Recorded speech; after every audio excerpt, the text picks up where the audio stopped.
Bonjour.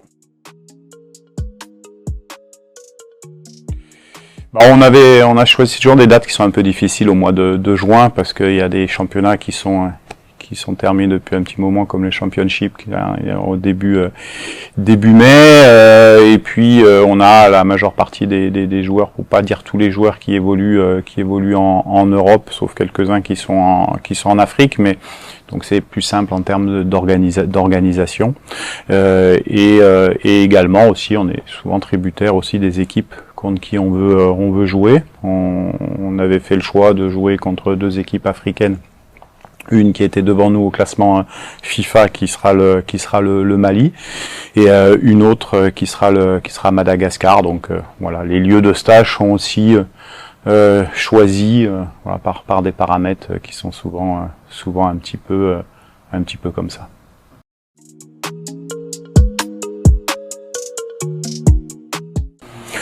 Oui, Aaron fait partie de quelques joueurs qu'on suit depuis quelques temps, comme d'autres. Effectivement, il devait être avec nous sur ce stage puisqu'il a eu la volonté de pouvoir représenter le Congo. Malheureusement, en dernière minute, il a dû rester auprès de sa femme pour des raisons médicales et personnelles, et voilà, donc toutes les démarches sont en cours, et c'est quelqu'un qui potentiellement peut être appelé dans le futur si je le souhaite.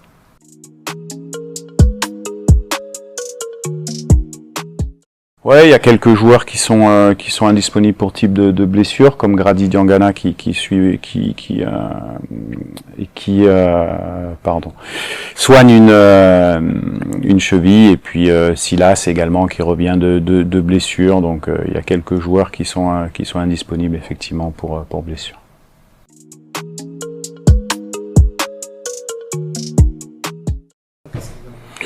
Oui, je pense que c'est le moment maintenant, une fois qu'on maîtrise bien un système de jeu à 4. On a souvent évolué depuis les 3 ans, soit en 4-3-3, soit en 4-2-3-1, et je pense que c'était important par rapport au profil de joueurs qu'on a de pouvoir travailler un autre système de jeu et de le mettre en application sur des matchs. C'est ce qui a été fait contre le Soudan du Sud, où on a évolué en 3-4-3.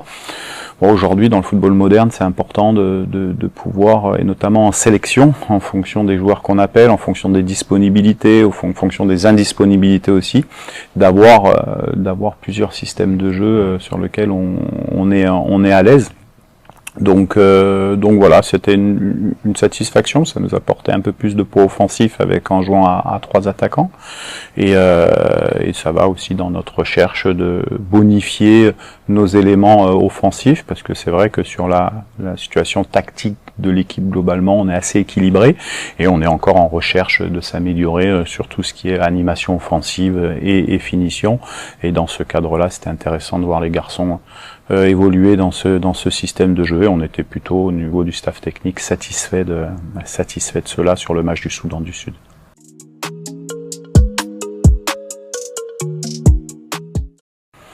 Oui, bon, on est revenu sur un système de 4-3-3. Après, ça dépend un petit peu le contexte du match. Le terrain était petit, était venteux. Ça dépend si on veut fermer l'intérieur du jeu, ouvrir. Enfin, ça dépend de certaines options de jeu qu'on prend, et en fonction de ces options de jeu qui sont d'abord propres à ce qu'on veut mettre en place nous, et puis après on regarde bien sûr comment on peut mettre en difficulté les adversaires.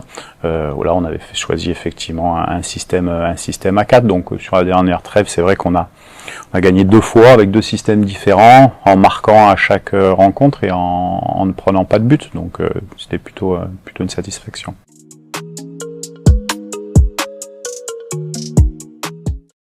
Oui, bien sûr, mais moi je l'ai toujours dit quand j'ai signé au Congo, c'était bien sûr le premier objectif, c'était de redynamiser un petit peu la sélection, même si avant moi il y avait eu des bonnes choses.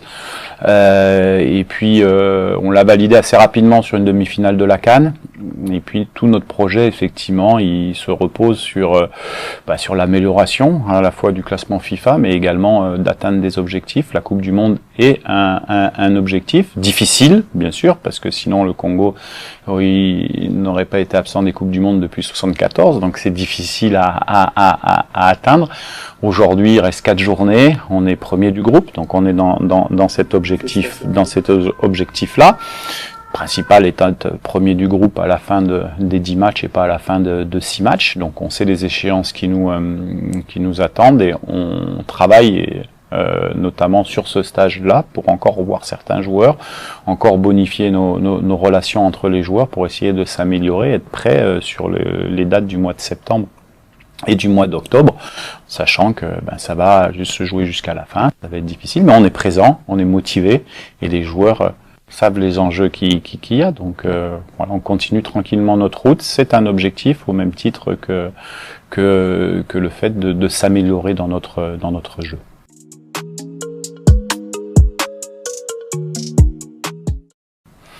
Déjà, c'est des si on prend les attaquants, celui je pense qui a marqué le plus souvent, c'est Fiston Mayele ou Meshak Elia qui ont des bonnes stats avec la sélection.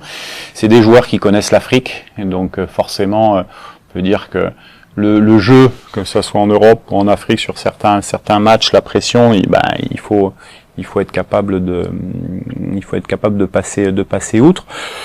Après, que ça soit les attaquants, que ça soit d'autres joueurs qui marquent, le principal c'est de marquer des buts. Si on prend statistiquement notre groupe de qualification à la Coupe du Monde par exemple, on a marqué 7 buts, le Sénégal en a marqué 8. Bon, on n'est pas loin.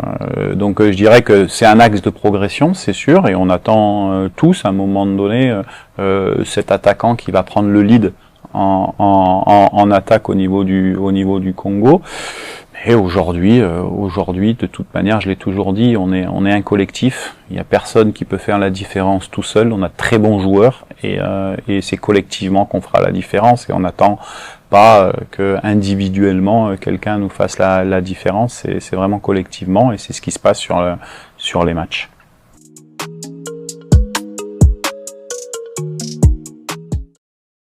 Déjà, il y a une réalité qui est le classement FIFA. C'est-à-dire que classement FIFA, les équipes qui sont dans les 10 premières ou dans les 15 ou dans les 20 premières au classement FIFA choisissent des équipes qui sont également assez élevées au niveau du classement FIFA. Donc ça, le premier objectif, c'est déjà d'augmenter nos résultats pour augmenter notre classement FIFA.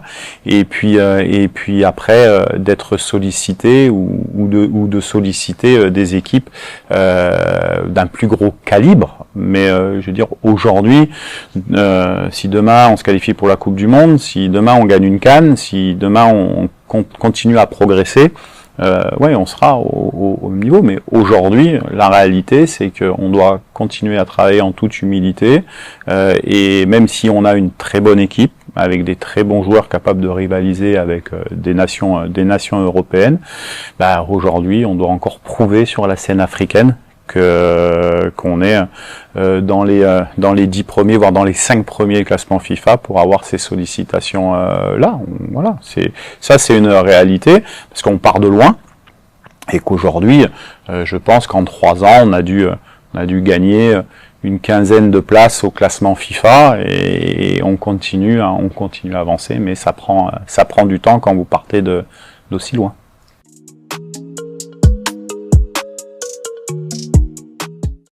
On a déjà commencé ce travail depuis 1 an et demi, en intégrant certains joueurs, jeunes joueurs, comme pour pas les citer, Sadiki, Mouko, certains autres comme Nathanaël aussi. Maintenant, il y a le moment où on doit les intégrer. Il y a le moment aussi où eux doivent prendre de l'expérience pour être prêts le jour où on les met. Et on l'a vu, le match contre l'Éthiopie, on en a mis beaucoup à Kinshasa et c'était important d'ailleurs de les mettre et pour qu'ils s'aperçoivent que c'est différent de ce qu'ils trouvent en Europe et qu'il faut être au niveau de suite, et donc on veut aussi les protéger. Donc maintenant, on cherche des matchs amicaux et là, c'est une période amicale, donc forcément, on en lancera quelques-uns pour qu'ils puissent aussi avoir cette expérience internationale. Mais c'est difficile, c'est pas parce qu'on s'impose en club qu'on s'impose en équipe nationale. Être international, c'est difficile. Les cadres les accueillent très bien et c'est vrai qu'on a rajeuni ça, mais on est entre rajeunissement et atteinte aussi de l'objectif à très court terme de la Coupe du Monde et de la CAN. Donc on n'est pas uniquement sur un changement de génération. On doit travailler ces deux axes en même temps et on y va petit à petit.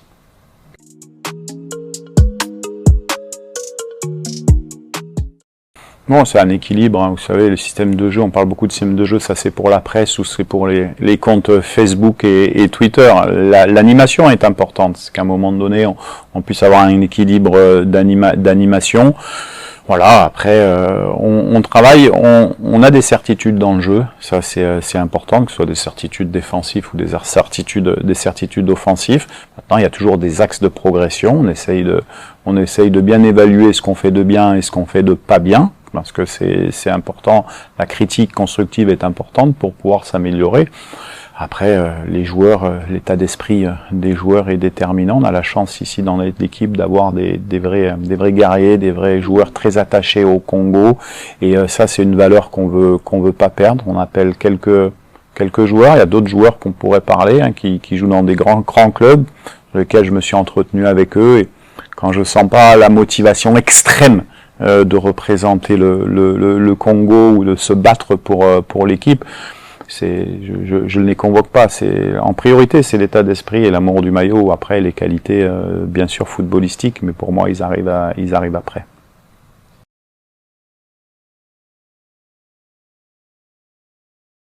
Ben, comme j'ai dit, donc je voulais une nation qui était, on va dire, proche du Sénégal dans le système de jeu. Donc c'est le cas du Mali qui évolue en 4-2-3-1 ou éventuellement en 4-3-3, qui était supérieur à nous au classement FIFA.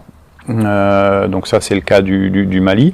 Et puis une équipe qu'on n'avait pas joué encore, qui est Madagascar, voilà, pour avoir 2 matchs et donner du temps de jeu à pratiquement tout le monde. Donc on peut dire que jeudi on sera contre le Mali, une équipe qui est supposée être supérieure à nous parce qu'elle est devant nous au classement FIFA, et puis une équipe qui est supposée être moins à l'aise, qui est Madagascar, même si Madagascar est une très très bonne équipe avec Corentin qui fait du très bon travail et avec des nouveaux joueurs qui sont sélectionnés et voilà, et j'aime bien ce football malgache. C'est un football de possession, c'est un football de percussion et qui met souvent en difficulté les équipes. C'est pour ça que le match contre Madagascar ne va pas être facile. On n'a aucun match facile au niveau international, mais ça va me donner la possibilité sur ces matchs de voir les joueurs, de les mettre en situation. Et puis après, ça nous donnera tous les éléments pour pouvoir choisir les bons joueurs qui défendront notre dernière ligne droite de la qualification de Coupe du Monde en septembre et en octobre.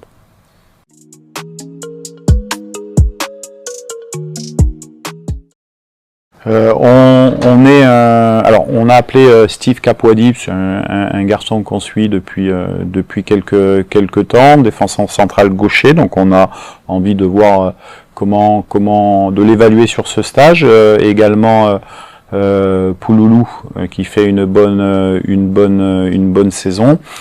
Après, on est à la fois on a la chance au Congo d'avoir beaucoup de joueurs congolais, souvent portés en estal par les médias ou par les agents ou par les journalistes. C'est bien, ça met en lumière tout le monde. Nous, on a une réalité qui est la réalité de garder une certaine ossature pour faire avancer notre projet de jeu, c'est-à-dire on va pas changer 5, 6, 7, 8 joueurs tous les stages. Vous savez que techniquement, c'est pratiquement impossible. On a les joueurs que très peu.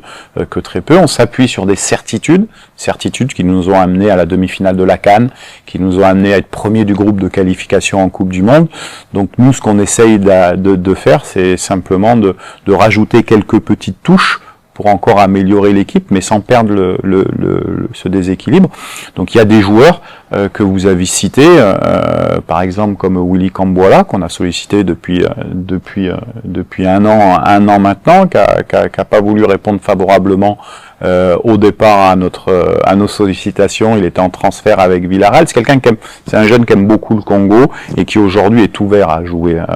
Mais sur ses positions, pour l'instant, voilà, on a de la solidité, mais c'est quelqu'un que j'ai eu au téléphone et qui est prêt à venir.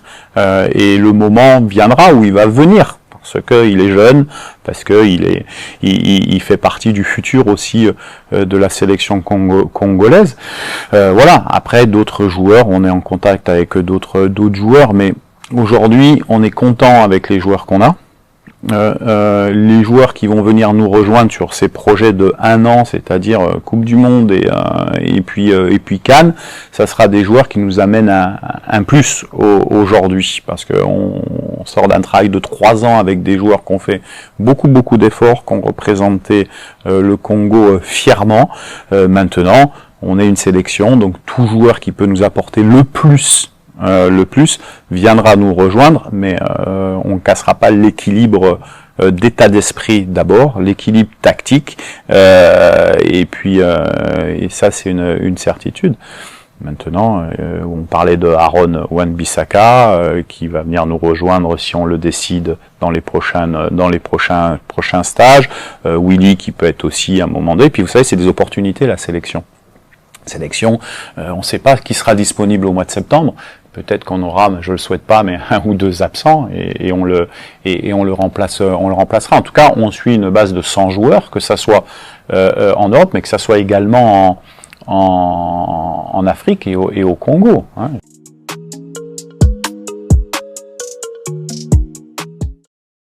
Alors, le travail qui a été fait sur les U20, bien sûr qu'on le suit, bien sûr qu'on est en relation avec Guy Bukassa. Moi, je les ai accompagnés à Brazzaville sur le tournoi de l'UNIFA qualificatif pour cette CAN. On connaît tous les joueurs, bien sûr. Maintenant, et le travail qui a été fait avec ces U20 a été très profitable, parce que le premier stage, il était en Tunisie, où il y avait Mouko, il y avait Sadiki, sur ce premier stage, qui après ont perdu l'âge pour jouer en U20, mais le travail de communication entre les joueurs qui sont en Europe, la sélection, avait déjà été fait. Donc nous, c'est plus facile après derrière pour nous. Là sur les U20 à la CAN, voilà, c'est la finalité du travail qui a été fait à l'UNIFA, un travail qui doit être fait sur les U23, qui doit être fait sur les locaux, sur le CHAN, qui doit être fait sur les U17, dans une politique un peu plus globale au niveau sportif jeune. Je ne m'en occupe pas, mais c'est vrai que à terme, que ça soit pour moi ou que ça soit pour les prochains sélectionneurs du Congo, j'allais dire, le travail qui a été fait de contact avec les U20, avec les familles, avec les agents par Guy Bukassa et son équipe, va être profitable dans le futur. Et bien sûr que j'ai regardé tous les matchs et que je les ai suivis, et que j'avais le coach pour partager. Et quand je vois l'équipe qui était plus ou moins équilibrée, c'est une bonne prestation. Je regrette forcément ces prolongations contre l'Afrique du Sud, parce qu'on a eu un petit moment de déconcentration après le penalty qui n'était pas sifflé, et puis on prend le contre qui nous élimine. Mais je veux dire, sur la première mi-temps, je pense qu'on mérite. On était vraiment pas loin d'aller à cette Coupe du Monde. Et après, des joueurs, j'avais été aussi en stage avec eux au Maroc, pour faire les matchs amicaux au Maroc, mais que ça soit Ntanda l'attaquant, que ça soit Jules au milieu, que ça soit il y a le gardien.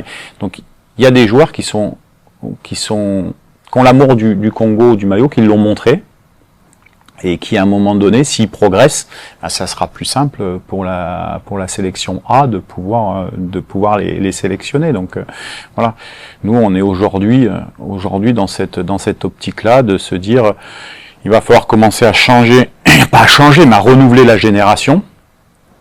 Mais aujourd'hui on a des objectifs qui sont très hauts, comme la Coupe du Monde et comme la CAN, et l'expérience des joueurs et ce que montrent certains joueurs depuis 3 ans fait que voilà, on progresse tous ensemble, et qu'aujourd'hui on va finir ces objectifs avec ce groupe en rajoutant un ou deux peut-être joueurs qui nous apporteraient un plus, mais on va continuer avec le groupe actuel. Voilà. Et puis si on doit le renforcer, on le renforcera. Mais aujourd'hui, j'espère que ces générations U20, c'est la génération qui sera en âge de faire la qualif en U23 à Los Angeles au niveau des Jeux Olympiques.